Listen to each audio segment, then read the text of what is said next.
Hello दोस्तों, knowledge capsule BPSC में आप लोगों का स्वागत है। आज हम मौर्यकालीन कला एवं साहित्य के बारे में चर्चा करते हैं। तो मौर्यकालीन कला एवं साहित्य में सबसे पहले हम साहित्य के बारे में चर्चा करते हैं। देखिए, मौर्य काल में शिक्षा, भाषा और साहित्य के क्षेत्र में बहुत ही प्रगति हुई और उस समय आप लोगों को पता होगा तक्षशिला एक महत्वपूर्ण केंद्र था शिक्षा का। तक्षशिला आज के डेट में जो पाकिस्तान में स्थित है, यहाँ पर दूर दूर से लोग, विदेशों से लोग भी शिक्षा दीक्षा ग्रहण करने के लिए आते थे। ऐसा नहीं कि केवल तक्षशिला ही महत्वपूर्ण केंद्र था, इसके अलावा राजगृह, वैशाली, श्रावस्ती, कपिलवस्तु आदि भी ये शिक्षा के महत्वपूर्ण केंद्र थे। और उस समय देखिए, मौर्य काल में 3 भाषाओं का प्रचलन था, संस्कृत, प्राकृत और पाली। पाली जन भाषा थी, ठीक है ना, पाली जन भाषा थी।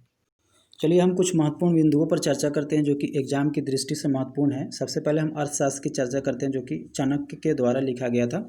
चाणक्य को विष्णुगुप्त और कौटिल्य भी बोला जाता है, ठीक है ना, इन्हीं का नाम है। और इनको भारत का मैकियावेली कहा जाता है। चाणक्य को भारत का मैकियावेली कहा जाता है। और ये अर्थशास्त्र जो है 15 खंडों में विभाजित था। 15 खंडों में विभाजित है अर्थशास्त्र, यानी कि 15 अभिकरणों में, ठीक है ना। और अर्थशास्त्र में राज्य के सप्तांग सिद्धांत के बारे में दिया गया है। राज्य के 7 अंग होते हैं और ये 7 अंग कौन कौन से होते हैं? सबसे पहले तो राजा होते हैं, उसके बाद में अमात्य होते हैं, और उसके बाद में अमात्य के बाद में मित्र और सेना, उसके बाद में कोष, दुर्ग एवं जनपद। तो जब स्वामी होंगे यानी कि राजा होंगे तो अमात्य भी होंगे, अमात्य मंत्री को बोला जाता था। तो जब राजा होंगे तो अमात्य भी होंगे और मित्र भी होंगे, सेना भी होंगे, दुर्ग भी होंगे और जनपद भी होंगे, और इन सबको चलाने के लिए कोष भी होंगे। तो ये सारे 7 टोटल हैं, ठीक है ना, ये सारे हैं, तो इसको ध्यान रखिएगा। उसके बाद में जो चाणक्य जी थे, इनको पुराणों में श्रेष्ठ ब्राह्मण कहा गया है। श्रेष्ठ ब्राह्मण यानी कि द्विजर्षभ कहा गया है। और इन्होंने युद्ध में नैतिकता को गौण माना है, ठीक है ना। चाणक्य जी ने, विष्णुगुप्त ने युद्ध में नैतिकता को गौण माना है। ये कहा जाता है ना कि everything is fair in love and वार, तो वही है, लव एंड वार में सब कुछ पॉसिबल है। तो इसी तरह चाणक्य ने भी इनको गौण माना है। नैतिकता की कोई बात नहीं होनी चाहिए युद्ध में, युद्ध जैसे भी जीता जाए वो सही है। इसके बाद में हम चर्चा करते हैं मेगास्थनीज के बारे में, जिन्होंने इंडिका लिखा था। और देखिए, जो इंडिका है मूल रूप में प्राप्त नहीं है, ये मूल रूप में अप्राप्य है। और इसके बाद जो भी यूनानी लेखक हुए हैं, इसके बारे में इसका उद्धरण उसमें दिया गया है, लेकिन ये मूल रूप में नहीं है। उसके बाद में पाटलिपुत्र को पोलिम्ब्रोथा कहा गया है इंडिका में, ठीक है ना। प से पाटलिपुत्र और प से पोलिम्ब्रोथा, तो पाटलिपुत्र को पोलिम्ब्रोथा कहा गया है इंडिका में मेगास्थनीज के द्वारा। और इन्होंने 7 भागों में बांटा था समाज को। देखिए, चाणक्य ने सप्तांग सिद्धांत दिया, मतलब कि राज्य के 7 अंग होते हैं, और इन्होंने मेगास्थनीज ने समाज को 7 वर्गों में बांटा था। और ये 7 वर्ग कौन कौन से थे, इसको ध्यान से सुनिएगा। ये जो 7 वर्ग थे, एक कृषक थे, मतलब किसान थे, उसके बाद में शिकारी थे, उसके बाद में मंत्री थे, दार्शनिक, निरीक्षक, व्यापारी एवं योद्धा, ठीक है ना, लड़ाई करने वाले। तो फिर से सुन लीजिए, कृषक, शिकारी, मंत्री, दार्शनिक, निरीक्षक, व्यापारी एवं योद्धा, ठीक है ना, ये 7 वर्ग थे। उसके अलावा इन्होंने बताया कि भारत के लोग कृष्ण एवं शिव की पूजा करते थे, शिव एवं कृष्ण की पूजा करते थे। और जो शिव की पूजा करते थे तो शिव को डायनीसियस कहा और कृष्ण को हेराक्लीज कहा, ठीक है ना। इंडिका में जो वर्णन है मेगास्थनीज के द्वारा, कृष्ण को डायोनीसियस कहा गया, सॉरी, शिव को डायोनीसियस कहा गया और कृष्ण को हेराक्लीज कहा गया। जैसे कृष्ण को हरे राम हरे कृष्ण से बोलते हैं ना, तो इसे याद रखिए कि कृष्ण हेराक्लीज, और जो शिव है उनका जो वेशभूषा है डरावना होता है, इसलिए डायोनीसियस, ठीक है ना। शिव को डायोनीसियस कहा गया और कृष्ण को हेराक्लीज। उसके बाद में हम मुद्रा राक्षस की बात करते हैं, जो कि विशाखदत्त के द्वारा लिखा गया है। विशाखदत्त में मूल रूप से इसमें नंद वंश के पतन और मौर्य वंश के उत्थान के बारे में वर्णन है। उसके बाद में जस्टिन थे यूनानी लेखक, इन्होंने भी लिखा है मौर्य साम्राज्य के बारे में, और चंद्रगुप्त मौर्य के बारे में इन्होंने लिखा है कि चंद्रगुप्त मौर्य ने पूरे भारत को जीता था, पूरे भारत को जीता था। ठीक है। उसके बाद में दीपवंश एवं महावंश, ये सिंहली साहित्य है, और सिंहली श्रीलंका का लैंग्वेज होता है सिंहली। तो दीपवंश एवं महावंश ये सिंहली साहित्य है, इसमें भी वर्णन है मौर्य साम्राज्य के बारे में। सिंहली साहित्य जो है दीपवंश एवं मौर्य वंश, इसमें मेनली अशोक के बारे में वर्णन है कि अशोक ने अपने कार्यकाल में बौद्ध धर्म के प्रचार प्रसार हेतु श्रीलंका लोगों को भेजा था, अपने उन्होंने पुत्र एवं पुत्री को भी भेजा था। तो चलिए हम साहित्य के बारे में चर्चा कर लिए, अब हम वास्तुकला एवं मूर्तिकला की चर्चा करते हैं। देखिए मौर्य कला जो है ना, इस काल में जो मौर्यकालीन इतिहास में जो कला का जो क्षेत्र था और साहित्य का क्षेत्र था, ऐसा नहीं कि केवल कला के क्षेत्र में या साहित्य के क्षेत्र में प्रगति हुई, इस समय कला एवं साहित्य दोनों में अभूतपूर्व प्रगति हुई।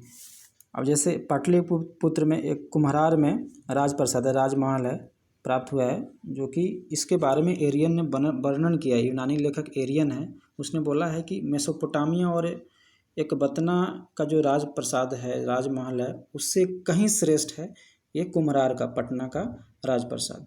ठीक है। तो इससे पता चलता है कि उस समय कला के क्षेत्र में कितनी प्रगति हुई थी। ठीक है। उसके बाद में बराबर की गुफाएं हैं, जिसमें कि आजीविकों के रहने के लिए अशोक एवं उसके पौत्र के द्वारा भी बनाया गया था। उसके बाद में यक्षिणी की मूर्ति है, ये भी दीदारगंज से प्राप्त हुआ है, पटना के दीदारगंज से यक्षिणी की मूर्ति, ये भी काफ़ी काबिल तारीफ़ है और इसकी सुंदरता देखने लायक है। उसके बाद में हम अशोक के अभिलेख के बारे में चर्चा करते हैं। सबसे पहले हम अशोक के लिपि के बारे में जानते हैं। अशोक ने 4 लिपियों में अपने शिलालेखों में उन 4 लिपियों का वर्णन है, जिसमें कि ब्राह्मी, खरोष्टी, अरमाइक एवं ग्रीक। ठीक है ना। इसमें सर्वाधिक जो है प्राकृत भाषा में इनके अभिलेख प्राप्त हुए हैं अशोक के। अच्छा, ये जो लिपियाँ थीं, इसमें जो ब्राह्मी लिपि थी, ब्राह्मी लिपि को बाएं से दाएं तथा खरोष्टी लिपि को दाएं से बाएं लिखा जाता था। तो इसमें जो खरोष्टी लिपि था, खरोष्टी, इसको दाएं से बाएं, मतलब कि दाएं से बाएं आया और फिर जब बाएं खत्म हो तो फिर बाएं से चालू होगा, दाएं जाएगा, ऐसे है ना। दाएं से बाएं, फिर बाएं से दाएं, फिर दाएं से बाएं, ऐसे खरोष्टी लिपि इस प्रकार की थी। ब्राह्मी लिपि को सबसे पहले पढ़ने का काम जेम्स प्रिंसेप ने 1837 ईस्वी में किया। अब चलिए हम अब अशोक के कुछ शिलालेखों के बारे में वर्णन करते हैं। अशोक के कुल 14 शिलालेख है, जिसमें कि हम महत्वपूर्ण शिलालेखों के बारे में हम बता देते हैं। जैसे प्रथम शिलालेख है, उसमें पशुवध के बारे में बताया गया है कि पशुवध निषेध है। उसके बाद में दूसरा अभिलेख है, उसमें धम्म प्रचार के बारे में वर्णन है। उसी तरह 13वां जो शिलालेख है, कलिंग युद्ध के बारे में बताया गया है उसमें। और उसके बाद में 14वां जो अभिलेख है, उसके बारे में इन सारे 13 अभिलेखों का वर्णन है। और उसके बाद में इस 14वें अभिलेख में अशोक के साम्राज्य को महाल के विजित की संज्ञा दी गई है। इसके अलावा हम कुछ स्तंभ लेख के बारे में चर्चा करेंगे, अशोक के स्तंभ लेख के बारे में। उनके जैसे रामपुरवा, दिल्ली टोपरा, मेरठ, लौरिया नंदगढ़, लौरिया अरेराज और कौशाम्बी, ये उनके स्तंभ लेख है। इसमें देखिए रामपुरवा, लौरिया अरेराज और लौरिया नंदगढ़, ये दोनों चंपारण जिले में है। ठीक है ना। लौरिया अरेराज ये पूर्वी चंपारण में है और लौरिया नंदगढ़ ये पश्चिमी चंपारण में है, और ये रामपुरवा भी पश्चिमी चंपारण में है। देखिए रामपुरवा में ना, इसमें सांड का एक मूर्ति है जो कि काफ़ी सुंदर है, उतना लोकप्रिय नहीं है लेकिन काफ़ी सुंदर है। और उसके बाद में सारनाथ का जो अशोक स्तंभ है, ये भी बहुत ही महत्वपूर्ण है, और यहीं से भारत का राष्ट्रीय चिन्ह जो लिया गया है, सारनाथ के अशोक स्तंभ से ही लिया गया है। उसके बाद में जो कौशाम्बी का अभिलेख है, इसको रानी का अभिलेख भी कहा जाता है। और उसके बाद में सबसे छोटा अभिलेख रुम्नदेई में है, और इसी में लुम्बिनी में धम्म यात्रा के दौरान भू राजस्व की दर घटा देने की घोषणा की गई है। इस अभिलेख में जो लुम्बिनी में उन्होंने धम्म यात्रा किया था, उसके बाद में उसके उपलक्ष्य में उन्होंने जो भू राजस्व को घटाए के दर को घटाया था, उसके बारे में इसमें चर्चा की गई है। हम चर्चा करेंगे अशोक के धम्म के बारे में। अशोक के जो धम्म थे, ये धार्मिक शिक्षा, देखिए धम्म से मतलब धार्मिक मत लगा लीजिए, धार्मिक शिक्षा ना होकर के सामाजिक एवं नैतिक नियमों का दस्तावेज है, ठीक है ना। और आप लोगों को पता होगा महेंद्र एवं संघमित्रा को इन्होंने श्रीलंका भेजा था बौद्ध धर्म के प्रचार प्रसार हेतु। और ये भी आप लोगों को पता होगा अशोक के समय ही तृतीय बौद्ध संगीति का आयोजन किया गया था पाटलिपुत्र में। और पहला बौद्ध संगीति राजगीर में हुआ था, दूसरा वैशाली में और तीसरा पाटलिपुत्र में, आप लोगों को पता ही होगा।